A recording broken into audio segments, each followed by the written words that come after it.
اللہ تعالیٰ کا ارشاد ہے وَيُطْعِمُونَ الطَّعَامَ عَلَى حُبِّهِ مِسْكِينًا وَيَتِيمًا وَأَسِيرًا، اور جو کھانے کی خواہش رکھتے ہوئے اپنا کھانا مسکین کو، یتیم کو اور قیدی کو کھلاتے ہیں، اللہ تعالیٰ کا ارشاد ہے فَلَقْتَحَمَ الْعَقَبَةَ وَمَا أَدْرَاكَ مَا الْعَقَبَةُ فَكُّ رَقَبَةٍ أَوْ إِطْعَامٌ فِي يَوْمٍ ذِي مَسْغَبَةٍ يَتِيمًا ذَا مَقْرَبَةٍ أَوْ مِسْكِينًا ذَا مَتْرَبَةٍ، سورۃ البلد۔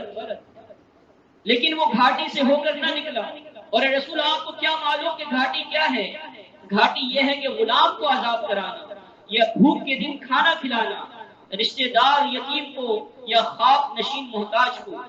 اللہ تعالیٰ کا ارشاد ہے وَأَمَّا إِذَا مَبْتَلَاهُ فَقَدَرَ عَلَيْهِ رِزْقَهُ فَيَقُولُ رَبِّي أَهَانَنِ كَلَّا بَلْ تُكْرِمُونَ الْيَتِيمَ وَلَا تَحَاضُّونَ عَلَى طَعَامِ الْمِسْكِينِ، سورۃ الفجر۔ اور جب اسے آزماتا ہے اور اس پر روزے تنگ کر دیتا ہے تو کہتا ہے میرے رب نے مجھے ذلیل کر دیا۔ اللہ بلا وجہ ہرگز ایسا نہیں کرتا، بلکہ ایسا اسی وقت کرتا ہے جب تم یتیم کی عزت نہیں کرتے، مسکین کو کھانا کھلانے کی ترغیب نہیں دیتے۔ رسول اللہ صلی اللہ علیہ وسلم فرماتے ہیں انا وکافل الیتیم فی الجنۃ ہکذا وقال باصبعه السبابہ والوسطى، صحیح البخاری۔